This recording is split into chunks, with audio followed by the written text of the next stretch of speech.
Começando mais um podcast aqui da 2J, dessa vez com um super especial convidado, o Thiago, da Munhoz Mendes e Ponte Advogados. Olha aí, Muito tá bom, vendo? né? Decorei. Prazer, cara. Muito obrigado por aceitar nosso convite. E também aqui, do meu lado, sócio João Vitor. Estamos de volta, pessoal. E aí, vamos conversar então um pouquinho aí sobre sua jornada, sobre o seu escritório, os desafios, algumas histórias legais para contar. O que você já, assim, como quase todo prestador de serviço, você se forma advogado e depois você tem que se tornar empresário.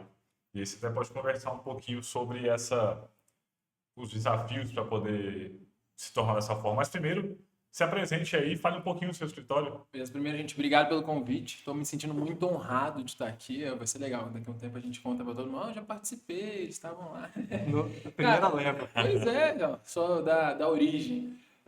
Então, meu nome é Thiago, eu sou um advogado que por muito tempo me apresentei como um advogado criminalista, da onde vem minha origem, minha paixão, minha vocação de direito, mas com o tempo, até por causa dos tipos de clientes, a gente foi moldando e ampliando nossa atuação. Então, hoje eu falo que eu sou um advogado que cuida não só das pessoas, mas também de empresas e desses projetos que eles têm. Então, tenho um escritório aqui no centro de Brasília, são 5 anos de escritório, mas são 11 anos trabalhando com a advocacia em geral, porque eu estou considerando desde o primeiro semestre da faculdade, que é só daquela galera Legal. que tinha que pagar a faculdade e não tinha que trabalhar. Então, Já foi no estágio no primeiro semestre já. eu entrei no primeiro semestre tendo que pagar a faculdade. Eu não era suficientemente inteligente para federal na minha cabeça, porque eu não sabia física e química o suficiente para passar para direito.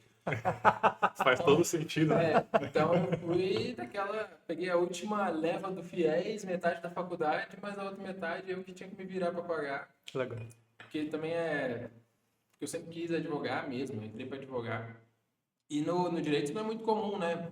Porque Não, de que é concurso. porque é concurso, e quando você pensa em advogar, você sabe que vai ser difícil, porque se você não tiver uma família para te apadrinhar, um nome já consolidado, é um caminho mais difícil, muitas pessoas se afastam. Mas eu não tinha muita opção, não. Tá dando certo, graças a Deus. Legal, 11 anos. Caramba, você entrou na faculdade com 17? Entrei em faculdade assim que eu fiz 17. É porque eu faço em dezembro e eu era um ano adiantado. A conta não fecha, velho. Você tem 24 anos. Como é que você... 28, cara. Eu tô tentando deixar minha barba crescer pra dar um aspecto de mais velho, mas ainda tá esperando o minoxidil fazer mais. E, velho, você falou da parte que a gente já se conhece e sabe, você já apresentou pra gente que teve algumas fases ali, mas a parte criminal, eu sou bem curioso para entender de onde surgiu, já tinha essa paixão, como que foi e depois a gente faz o paralelo para a parte empresarial. Conta um pouquinho pra gente. Eu entrei no direito de causa criminal. Como é que eu me descobri? No segundo ano do ensino médio tinha aquelas simulações de escola, as simulações de tribunais, simulação de Câmara dos Deputados. Então, eu descobri minha aptidão para oratória, para negociação, essas coisas no ensino médio, no primeiro ano, na verdade, ensino médio, sendo um deputado dentro da Câmara dos Deputados. E era etapas, né? Primeiro escolar, depois regional, nacional. Mas como é que era? Era como se fosse uma simulação. Como se fosse uma simulação do Congresso. Então, você assumia o papel de um deputado e a sua turma lá, não era sua turma, a pessoa que fazia parte do comitê, era do Congresso Nacional. Provavelmente tinha que fazer um teatro como se fosse um retardado, então, já que você era um deputado. Exatamente, a gente fazia um sistema. Já que a gente não deve nada pra ninguém. Era na comissão de meio ambiente. Então a gente simulou uma comissão dentro da Câmara dos Deputados, só que aí a gente vai se destacando e tem os diretores que vão dando dinâmica. E aí eu estava me destacando e o diretor resolveu que eu estava sendo acusado de corrupção e tinha um processo para cassação no meu mandato. Vida como real. se fosse uma crise dentro. E eu era essa pessoa que tinha que, enfim, me defender disso. Eu não podia perder meu mandato. E lá, nessa simulação do primeiro ano, eu convenci todo mundo que estava na mesma coligação que eu a sair até acabar a hora do comitê. Então não votaram a minha... Foi aí que eu comecei a ter essa aptidão para o crime. Mas aí depois a gente vai passando as etapas, e a segunda etapa, que foi já a nível regional, aqui DF, era uma simulação do STF no caso do mensalão. E meu papel era ser o advogado de defesa de alguns acusados do mensalão. E aí foi aí que caramba, que legal. Legal, velho. Que legal. E é a gente tem que preparar a defesa, estudar o caso. Tem suas falhas técnicas, natural, porque não vai esperar um menino do primeiro ano que saiba toda a liturgia, mas é ali que é isso que eu quero pra vida. E aí foi isso que eu fiz. Aí eu estudei para entrar não tanto para entrar na faculdade particular, que não era tão difícil assim na época, mas eu sempre direcionei para criminal. Meu primeiro estágio foi num tribunal, no núcleo de assistência da faculdade que eu estudava, que é um núcleo que a gente presta serviço para a comunidade. É como se fosse uma defensoria pública da faculdade. A gente presta auxílio para a defensoria pública. Só que era no tribunal do júri e vara de entorpecente. O que significa? Homicídio e tráfico de droga. Caramba, velho. E eu era o estagiário de lá, fixo.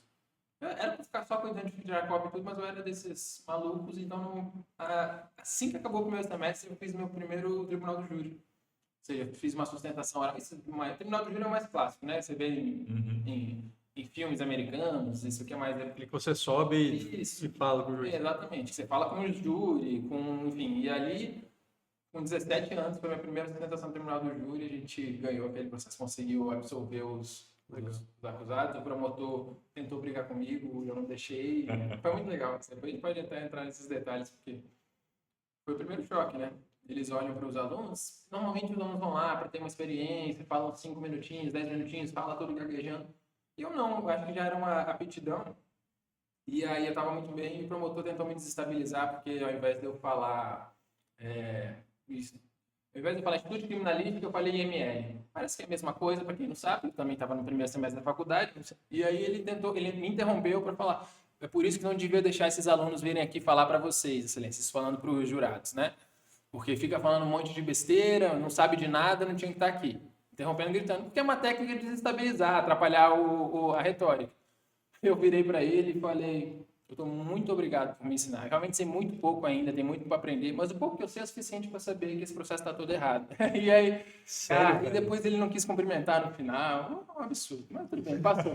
Isso é comum, velho, porque é uma área que imagino eu, e até você me pergunta aqui, que ela é um pouco não, né? Ela é agressiva, ela não deve ser um negócio tradicional. A gente fala muito de empresa aqui, né? Então eu conheço muito da advocacia societária, administrativa. É que é um discurso passivo-agressivo. Você não xinga o cara diretamente, mas você tenta estabilizar ele com palavras ali meio Vai que... pro embate, no processo penal em geral, é menos pessoal.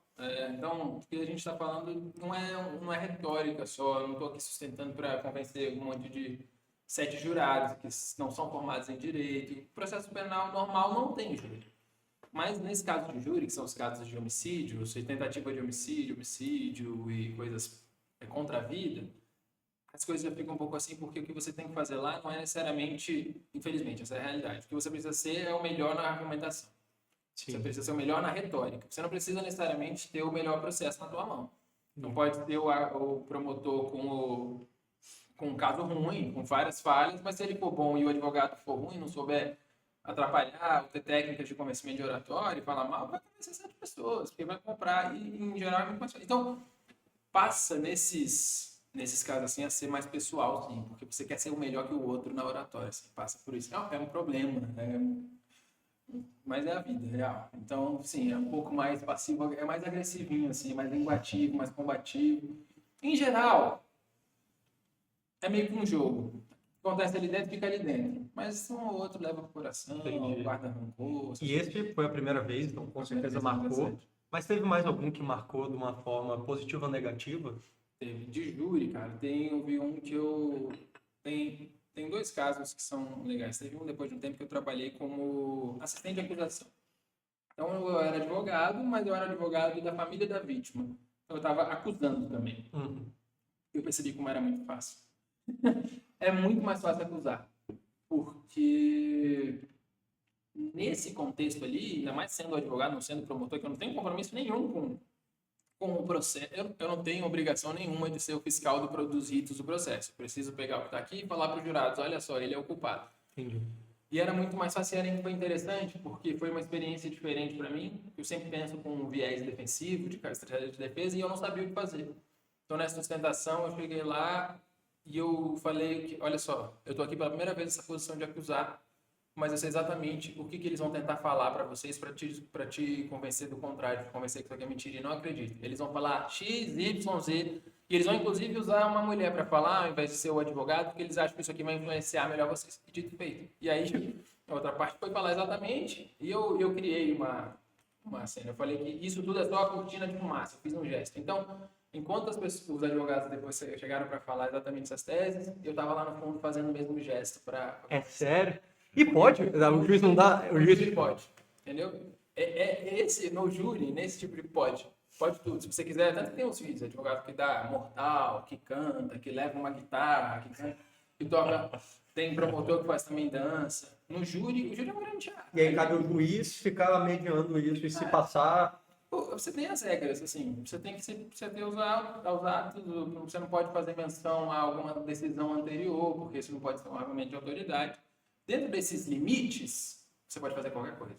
Entendi. Então, tem esse espaço. Por isso que tem muita gente que gosta mais, é uma área diferente. Se eu pudesse escolher, eu viveria só de júri, porque é a parte que mais me dá vontade mesmo de fazer, é mais legal, mais emocionante. Só que não dá para escolher, é mais difícil também. Entendi. Legal. Pô, que massa. E o seu escritório ele não trabalha somente com isso, né? Ele tem várias especialidades. Isso. Cara, dentro do direito penal, na verdade, júri, a gente hoje nem tem. A gente está voltado mais para um lado de colarinho branco, de crimes são praticados por empresários, por agentes políticos. Isso porque é o nosso público. A gente tem 2 pontos focais, né? Essa proteção da empresa, do empresário, e aí vai para a assessoria empresarial, para essa parte de M&A, para essa parte de contratos, tudo para te proteger desses riscos, inclusive às vezes fiscais, tributários, no sentido de norma mesmo, não na parte de vocês, que vocês vão na parte contábil.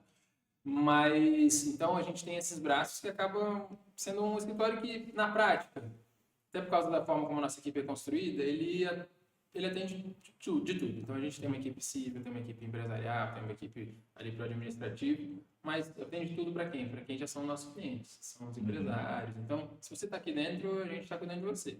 Essa é a nossa ideia, entendeu? Entendi. Então, são esses 2 braços principais, essa parte do empresarial, para cuidar da assessoria, mas não tem como a gente desvincular da pessoa, do empresário, que às vezes vai ter seus problemas. Tem um CPF por trás da exatamente. E aí, então, a gente consegue abraçar. E essa parte criminal, que é o outro braço, que é da onde a gente veio, né? Então, a gente não consegue largar o osso, porque... Você fala, gente, você ou os seus sócios também eram da área criminal? Sim, eu tenho 2 sócios. Uma da Amanda e o Saulo. A Amanda era do criminal também antes. O Saulo não. O Saulo sempre foi do lado mais tranquilo da força. Como é que vocês juntaram? Faz 5 anos de escritório, né?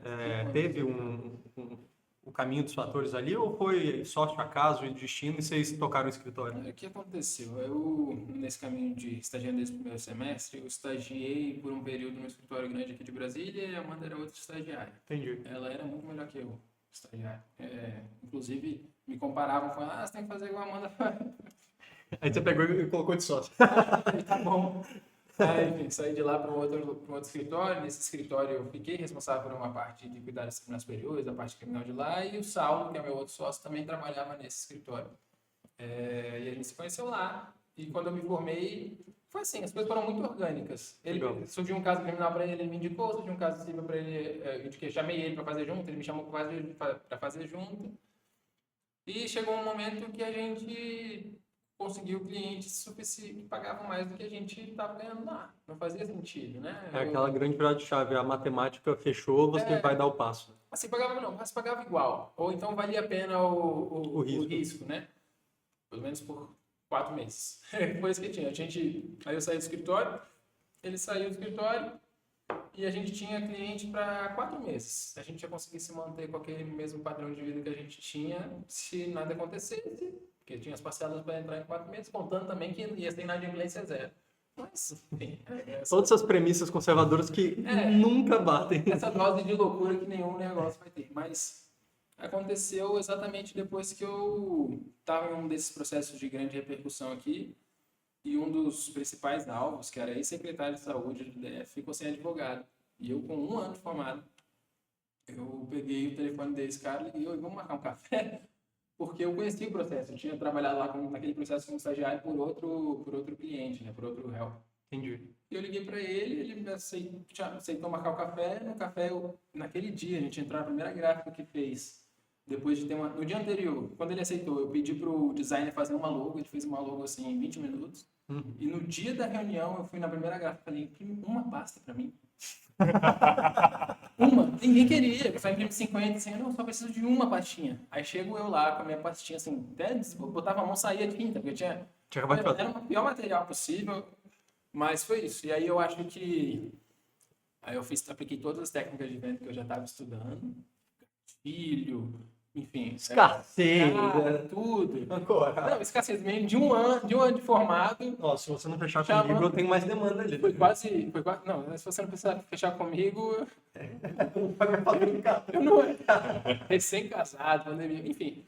E aí ele topou. Eu achei, pra mim, eu tava ganhando muito dinheiro na época. Hoje eu sei que eu inclusive trabalho nesse processo até hoje, eu pago para trabalhar nesse processo.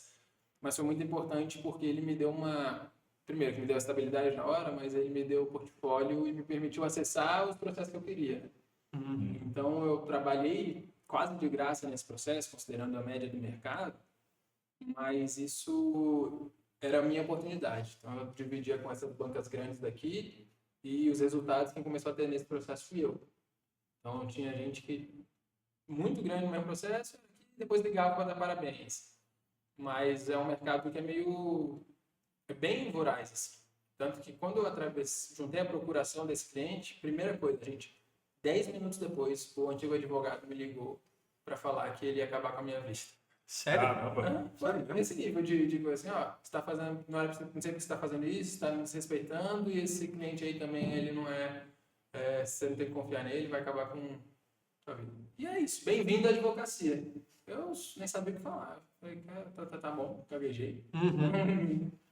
Mas acontece essas coisas nos bastidores. Velho, isso é muito legal, porque eu não sei, tem gente que sim, tem gente que não dá pra generalizar, mas o pessoal floreia muito e imagino muito que ser empresário, advogado, empresário em si, é glamouroso, né?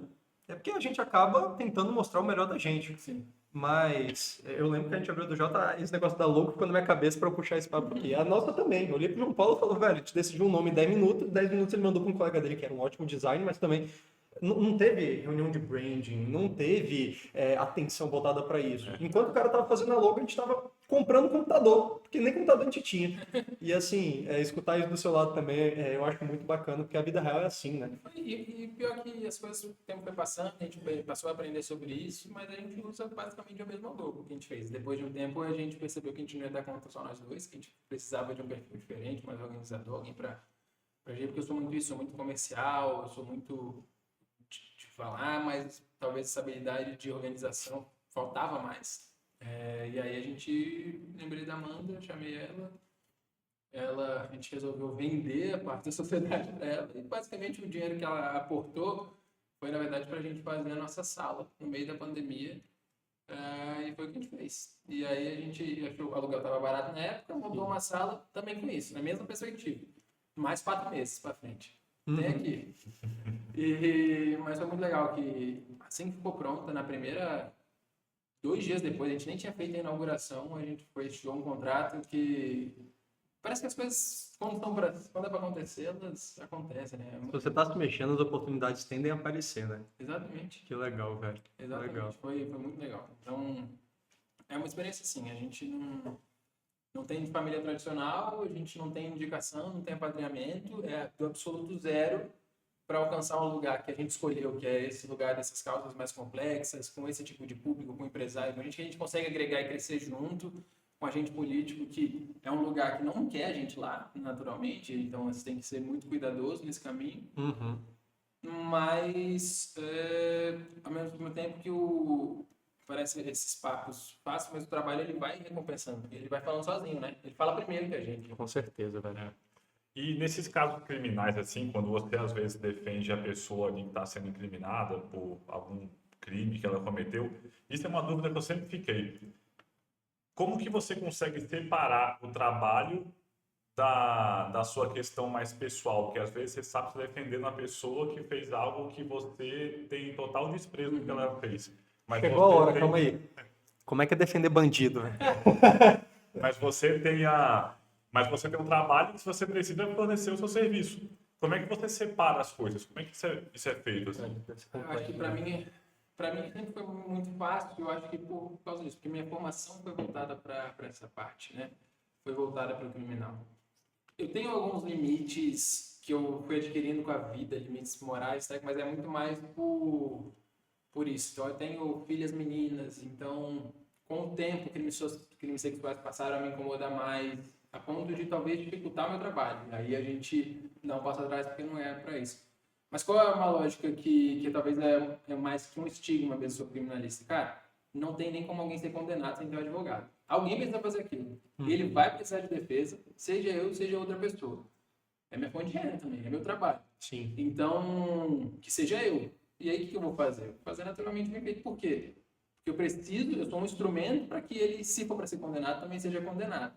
Então, isso ajuda a gente a equilibrar isso também. Mas aí, o que vai ser? Vai ser condenado desde que a prova tenha sido obtida de forma lícita, desde que não tenha nenhum tipo de nulidade, desde que a pena seja proporcional, desde que o crime que está imputando a ele seja o que efetivamente é o mais adequado para aquilo, porque também é muito comum o excesso do outro lado. Sim. Não é... Então, assim, o próprio processo também é um instrumento político. Então, é muito comum que, diante de uma conduta, tente, ou às vezes de um contexto, você tente imputar coisas que você não tem prova que aconteceu, sabe? Ou, às vezes, para favorecer ou para atacar determinados grupos. E nesses crimes de colarinho branco, ou crimes que envolvem agentes políticos, agentes públicos, isso fica muito claro. Você consegue perceber que, às vezes, os processos morrem, ou estando do lado de cá, ou não vão para frente, porque o objetivo que eles queriam era, às vezes, era um objetivo reputacional, sabe? Eles queriam atingir um determinado grupo, atrapalhar naquele contexto político mesmo. Então, são diversas investigações que, cara, vai na casa do cliente, faz a busca e apreensão, sai na mídia. Às vezes, alguns tentam em prisão, que depois ficam 4, 5 anos continuando investigando depois e não dá em nada, porque o que eles queriam, eles já conseguiram. Saiu no jornal, a galera lê e esse defender bandido, que primeiro, para ser bandido de verdade, ele tem que ser condenado, né? Sim. Mas, querendo ou não, opinião pública, a gente Já foi. já foi. Eu li que o cara levaram a Porsche do cara embora, eu não quero nem saber se esse cara ganhou esse dinheiro ou não. Isso tá marcado, né? Retratação depois não tem o mesmo efeito da primeira manchete, né? Tem um conto, que eu não vou saber agora exatamente os detalhes, nem a origem, nada, mas das penas ao vento, né? Que a mentira é como se você pega um travesseiro de pena, vai no alto de um terraço e sacode aqui, como se as penas fossem mentira. Agora, pega esse travesseiro e vai lá coletar, vê se você consegue pegar todas as penas que saíram. Vê se você recupera todas, vê se ele não vai ficar murcho faltando. Tem uma coisa, depois que foi, já era. Você não consegue fazer, porque primeiro também não é interessante. A mídia vive disso. E faz parte do trabalho, é a polêmica. É como as coisas são. E os dois lados sabem disso. Tá? Então é isso. Cara, como é defender bandido pra mim? Pra mim é... Defender bandido. Primeiro, eu não defendo bandido. Não tem bandido aqui. Mas pra mim é porque eu simplesmente não olho assim, sabe? Eu realmente sou treinado e talvez seja frio demais da minha parte, seja diferente demais, mas meu olhar é sempre pra garantir forma. Porque o que importa é a forma. Forma no sentido de formal mesmo, de adequação às regras e tudo. Porque não tem como estar dentro das regras e a condenação ser injusta. Sim. Por outro lado, se estiver fora das regras, ou se não estiver adequada, não tem como, vai ter uma ponta solta. E aí eu tenho aquele peso, assim, aquela frase que vale pensar.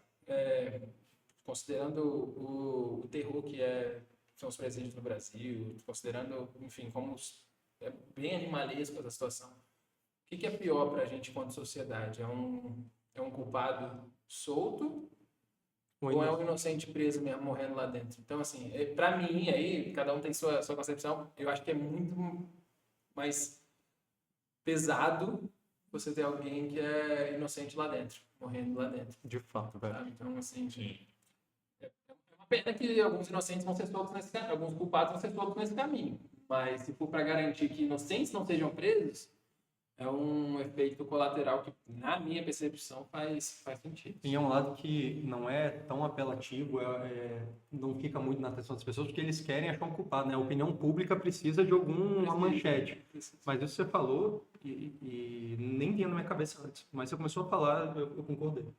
Imagina, realmente, porque a gente não para, eu sou contador. É porque a gente é inocente, entendeu? Esse é o ponto. Sabe? A gente distancia, e esses casos que aconteceram aí do Rio de Janeiro para cá colocou muita gente nessa posição de bandido bom é bandido morto, ou lugar lá sem entrar em polêmica nenhuma, nesse sentido de, cara, e se for eu sendo acusado ali? Uhum. E se for eu que estou sendo ali colocado nessa posição sem ser justo para mim? Então, eu quero que eles sejam tratados mesmo como animal lá dentro, ou tem que ter um mínimo de dignidade? Porque as pessoas estão comendo comida estragada, comida podre. Aqui na Papuda, essa pesquisa faz 3 semanas, que só 20% dos presos conseguem ter consulta regular, sendo que era um direito de todos lá dentro. Então, você pensa, você fica encarcerado, você fica comendo mal, se nutrindo mal, enfim, assim, podre, literalmente podre. E você não consegue nem ter direito ao acesso à saúde, que é um direito garantido constitucional para todo mundo. Cara, eu podia ser gente. Então, se a gente para de se preocupar com a forma, a gente dá espaço para abuso. E o papel do advogado é esse, é tentar coibir esses abusos. E está cada vez mais difícil. Por que você disse isso? Porque a sociedade não quer saber disso. É a opinião pública, a opinião geral, então é sempre legitimado. Então, se você tem uma história, uma narrativa bem contada, independente de ser verdade ou não, isso te dá espaço para cometer mais abusos independentes. A gente tem um caso aí agora na mídia, que é da blogueira que foi... blogueira barra advogada que foi presa agora, e o promotor fala sobre se tem um caráter pedagógico da prisão preventiva. Não é, gente. Ninguém pode ficar preso preventivamente para ensinar outro. Isso aqui é para garantir, tem função, sabe? A prisão preventiva tem que servir para o processo andar ou para evitar dar destruir prova, corrigir testemunha. Se não for dentro disso, não pode estar preso. Não é para educar ninguém. Enfim, aí é cada vez mais difícil porque ninguém liga para isso. Então você vai ver, se ela está envolvida com esses caras mesmo, tem que ficar presa mesmo, tem que ter direito nenhum. E é isso, faz parte. É legal, tem um pouco de resistência na advocacia criminal aqui. Entendi. Para que é um negócio o seu trabalho é aplicar a lei corretamente, né? Não Pedir para aplicar, porque não sou eu que aplico. Exatamente. Garantir que a lei vai ser aplicada da forma correta, não da forma selvagem que às vezes as pessoas querem. E mesmo assim é muito limitado. Então, assim, o advogado nunca não é um advogado que absolve, nunca foi, nunca vai ser um advogado que absolve. É sempre o juiz, necessariamente, ou quem condena é sempre o juiz. Mas é isso, a gente ainda fica limitado nisso. Então, a gente só tem que pedir, só tem que falar, olha só, isso aqui tá errado, vai por esse caminho aqui. Torcer para que os astros se alinhem e o trabalho seja absorvido pela outra parte. Sim, sim. E é isso. Então, e tem muitos fatores aí extra-processuais que influenciam, relacionamentos, ter acesso, enfim. Mas, enquanto isso, a advocacia tem que resistir como resistiu até hoje. Caramba, legal, velho. A gente já tem cliente advogado, eu tenho advogado na família, ninguém da parte criminal. Inclusive, eu estava esperando esse papo exatamente porque eu não faço a menor ideia de como é que funciona isso e é um tema... É porque não precisa comparar, né? É um problema sério, societário, é tão sério, mas, velho, criminal É o mais sensível. É o mais sensível. Porque a gente pode ter todo o dinheiro do mundo, a gente pode ter todo o sucesso do mundo, a nossa empresa pode estar voando, nossa família pode ser perfeita, mas sem liberdade, você não tem nada, você está morto. Então, é o mais sensível, não tem como, a gente está falando de liberdade. E aí, pô, essa semana passada, recebi uma família de gente que está presa há 8 meses, falando, minha filha vai fazer 1 ano, não era o primeiro ano da minha filha que eu imaginei nunca. Nossa. Sem pai, sabe? O pai está preso há 8 meses e tem um contexto ali que talvez não precisasse dessa medida. Mas enfim, mas o que é mais grave que isso? Perder o primeiro ano da filha de vida, sabe? Você não está lá no aniversário de 1 ano da sua filha. Minha primeira coisa que eu evitaria na minha vida é ser preso. Assim, Nossa, grave. 5 vezes. Ser preso me assusta muito mais. E nesses crimes aí de colarinho branco que você trabalha, e aí entra muito o poder e influência das pessoas, né? Como é que isso interfere no seu trabalho, assim? Às vezes você sente que tem resistência ou passa por problemas, mesmo vendo que tem forças maiores corrompidas ali por conta da influência dessas pessoas? Nesses processos, o tempo, ele costuma fazer muito bem. Por isso que às vezes parece, o advogado está protelando, só quer atrasar, só quer segurar. É verdade, tem um lado ali de prescrição, que se conseguir demorar o suficiente, se a justiça não for rápida o suficiente, vai perder, mas quando os casos estão muito aquecidos na mídia, por exemplo, quando eles estão muito no foco do interesse político, do interesse público, é muito mais difícil se movimentar. Porque você tira um pouco da frieza, da racionalidade que é necessário para o juiz julgar.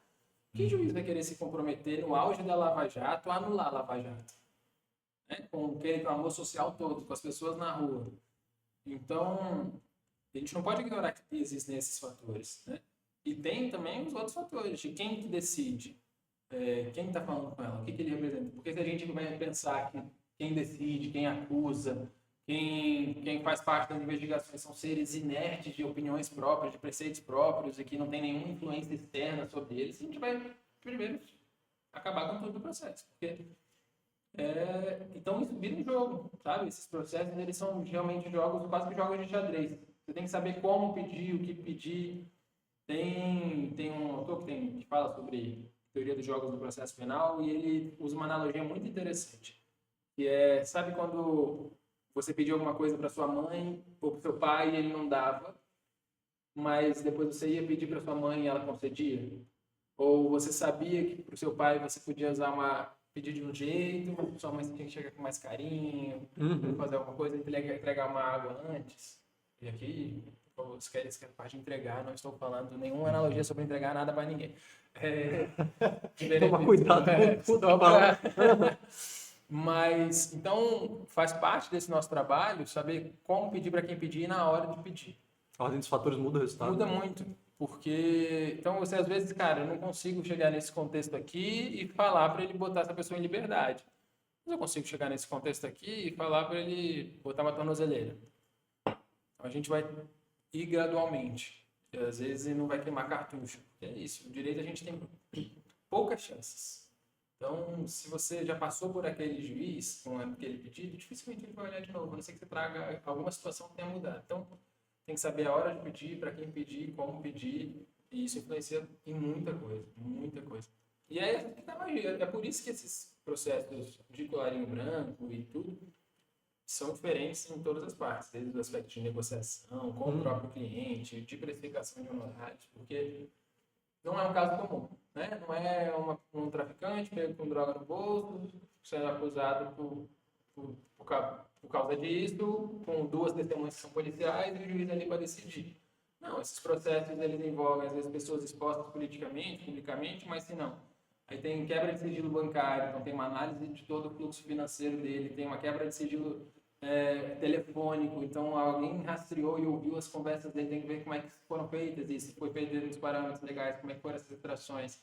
Tem a busca e apreensão, o espelhamento do dado. Então pegou o celular dele e aqui fez uma perícia no que tinha dentro. A gente tem que saber, o advogado precisa ver se tudo que está lá dentro realmente estava dentro antes, porque não é incomum ao longo dessa trajetória, tem inserções depois, de informações que às vezes não estavam, mensagem ou acessado fora da hora, ou o lacre.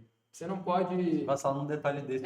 Isso aí anula tudo. Então, eu preciso pegar o seu celular, lacrar no envelope, levar para o perito, confirmar que ele deslacrou o envelope e depois ele lacrou no envelope.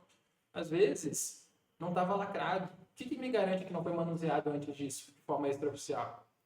E aí, nesse caso, é no detalhe. Então, são esses detalhes que olha tudo que pode anular. Porque o que eu falei, é forma, né? Velho, esse caso específico, você falou de vários pontos e eram exemplos, mas sem querer falar de polêmica, mas a única coisa que eu sei de penal hoje que está em todo lugar é master. E eu prestei atenção na parte de celulares, porque eles queriam mandar, eu nem lembro o que foi, mas queriam mandar para um órgão, não deixaram, queriam ir para a PF, aí o Ministério... Tinham 8 celulares, né? E a galera tomou muito cuidado com essa cadeia... De custódia. Cadeia de custódia, era isso daí, né? Cadeia de custódia da prova. Porque isso é um movimento internacional, porque você precisa garantir que aquela prova é fiel. Se você está com o meu computador na sua mão, se você está com o meu celular na sua mão, eu preciso saber que o que você está me falando que estava lá, não foi você que inseriu. Então, se você falha nesse caminho que é feito, em me mostrar exatamente onde estava, o que estava fazendo, quem manuseou, quem abriu, que horas que abriu, quando abriu, não tem mais garantia de nada acontecer nesse meio tempo. Né? Então, e o que é isso? É uma dúvida. E a dúvida você não pode condenar ninguém com isso, né? E aí, então por isso que eles se toma mais cuidado, a investigação tem tomado mais cuidado hoje em dia, mas também é uma luta da advocacia nesses casos, porque também não é regra. É muito comum falhar, realmente falhou, não tinha um lacre aqui, não dá para saber o que aconteceu, é estranho mesmo essa hora aqui, mas você não me provou que ele inseriu nada depois. Então eu tenho que te provar que ele inseriu algo que eu não sei o que foi. Entendi. Aí vira narrativa de novo. É ao contrário, exatamente. Então, isso é um debate, mas está cada vez mais rígido, né? Até para quem está investigando. E tem que ser. Né? Quem tem o poder na mão precisa ter regras mais rígidas para seguir, para não abusar desse poder. Pô, legal. E conta um pouquinho pra gente de novo dessa questão de quando você se tornou empresário, a gente voltar um pouco na parte mais de negócios. Quais foram os principais desafios, assim, quando você se juntou com seus sócios e tiveram que estruturar uma empresa? Empresa, né? Esse é o grande ponto. Sai da parte eu advogado, são desafios, imagino, diferentes, né? Cara, a gente não aprende nada, né, na faculdade. A gente aprende sobre lei e enfim, a gente mal aprende sobre prática, inclusive. Quem ensina a prática foi a estágio. Mas assim que eu me formei, basicamente, eu percebi, cara, de onde vem os clientes? Eu não sei. E quando chega o cliente, o que eu faço? Porque a gente já nunca para pensar sobre isso, que na verdade a advocacia também é um processo de venda. Total, é um processo de relacional e você, quando contrata um advogado, você está comprando o que ele está te oferecendo, o serviço dele. E no caso do direito é cheio de regra ainda, né? De como que você pode abordar, como você pode se vender também. E muito limitado em relação à propaganda, né? A gente tem muitas limitações que são bem características aqui do Brasil. Isso, a mim aqui entre nós, nunca me atrapalhou, nunca teve muito na minha mente, não, porque tem algumas regras básicas. Só que minha preocupação foi muito no começo sobre negociação, sobre venda. Então eu fiquei meu primeiro ano basicamente de advogado estudando sobre negociação e venda. E aí eu li ali, eu vi esse curso de tudo que é mentor de internet e me ajudou. E porque estava no começo desse movimento, então as pessoas que entraram lá naquela época ainda se preocupavam realmente em entregar mais. E hoje em dia são poucos, né? Não são todos que são igual você, que entregam as coisas de verdade. Inclusive, gente, se inscreva. E aí... Então, foi muito... Minha primeira preocupação foi como eu vendo. Não foi nem de onde os clientes vêm. Porque eu estava preocupado com marketing, comecei a fazer mais vídeos para as pessoas saberem o que eu era, o que eu fazia. Então, eu já estava muito bem posicionado no meu ciclo ali de amigos, de colegas de faculdade, das pessoas, que eu era advogado e fazia aquilo. Mas se eles me indicassem, o que vai me permitir vender? E quanto que eu vou precificar? Então, eu fiquei muito focado nessa parte de negociação, de venda, de estratégia, de leitura de ambiente, de perceber que o que eu estou vendendo não é o processo, às vezes eu estou vendendo a liberdade dele mesmo, sabe? Às vezes eu estou vendendo uma luta pela liberdade, uma esperança. Então, me ajudou muito a modular o discurso e aprender, e aí essa foi a nossa primeira preocupação. E as coisas foram acontecendo. Chegou um determinado momento que nós já não conseguíamos ter tempo para, aí sim, fazer relacionamento, para gravar vídeo na época, para cuidar da campanha no Google, que Tá ramificando demais, né? Muita coisa para fazer. E para cuidar dos processos. Então a gente precisou contratar nosso primeiro estagiário. Aí começa a ter outros problemas. Meu Deus, gestão de pessoas. O que eu vou fazer para reter esse talento aqui? Como é que eu vou fazer para organizar? E aí são problemas que vão surgindo com o tempo. E quando você abre o escritório de advocacia, você não necessariamente planeja, principalmente se você abre com um ano de advogado. Então, a gente foi aprendendo na marra, errando, e a gente se torna empresário. Eu acho que ele com 2 anos de escritório, 1 ano e meio, 2 anos de escritório, a gente faz o nosso planejamento estratégico mais certinho mesmo, sabe? Vocês fizeram cedo ainda? Mas, assim, foi um planejamento estratégico em dezembro do ano seguinte. Agora, durante o ano a gente parou de... Nem andei de planejamento estratégico, eu estava vivendo e seguindo, né? Não estava muito atento aos KPIs, enfim. E aí foi uma transformação bem orgânica também, porque a gente começou a conviver mais com o empresário, não tem como. Quando a gente começa a conviver mais nesse mundo, a gente começa a perceber os nossos próprios erros. Sim. Perceber as nossas próprias falhas. E o escritório de advocacia, ele é de fato uma empresa. Ele não tem nada diferente de qualquer empresa que vende serviços, né? Então a gente, tirando a responsabilidade que todo mundo tem, mas a atuação específica. A atuação específica do trabalho, a gente tem equipe para lidar, a gente tem custas para pagar, a gente tem cliente para prospectar, a gente tem marketing, a gente tem gestão financeira, a gente tem que ter todas essas partes. Então, o lado bom é que eu e meus sócios nos complementamos muito. Então, eu sou muito focado nessa parte comercial, de prospecção, de negociação, de próximas etapas do que vem, isso no contexto administrativo, né, da empresa.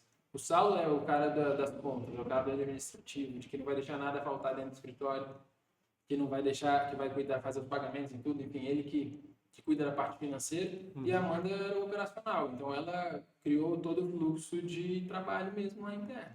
É porque assim, e uma ideia que eu já troquei bastante com um cliente advogado nosso, depois de certo ponto, o escritório, vocês, advogado, mais do que advogado, vocês lidam com prazo, velho, prazo, organização documental, então assim, tem uma logística sinistra no escritório de advocacia que o pessoal nem imagina. É uma logística muito grande. E as coisas têm que passar por revisão. Os tipos de casos que a gente tem também não são casos, é o que eu falei, são esse tipo de caso aqui. É detalhe do detalhe, sabe? E como a gente está construindo. Então, tem uma logística muito grande. Tem logística de arquivo, tem logística de gestão de prazo, gestão de tarefas. E a gente não pode deixar nada para o último dia também, porque se o sistema estiver fora do ar, acabou. Você vai perder o prazo, o cliente vai, sei lá, ser preso. Já enviou seu imposto de renda? Não enviei, hoje é o último dia do prazo. Não enviou. Eu sabia que eu ia pegar. Mas santo de casa não faz. Mas é isso mesmo, é isso mesmo. É muito legal, mas ó, não sei como é que tá o tempo, mas eu acho que tem um aspecto muito legal da gente falar, essa parte de negociação, como foi mudando, né? Como assim? Porque no começo eu tinha um perfil de cliente diferente, né? Então eu tinha clientes que eu não precisava me preocupar tanto com o posicionamento. Então eu tive que aprender a forma de me portar, a forma de me vestir, a forma de falar. Eu tive que aprender que, no fim das contas, a aparência importa mesmo, que a roupa que eu estou usando, a gravata que eu estou usando faz diferença. Todo mundo passa por isso, né, velho? E que a vida é dura desse jeito, o carro que eu ando faz diferença, enfim.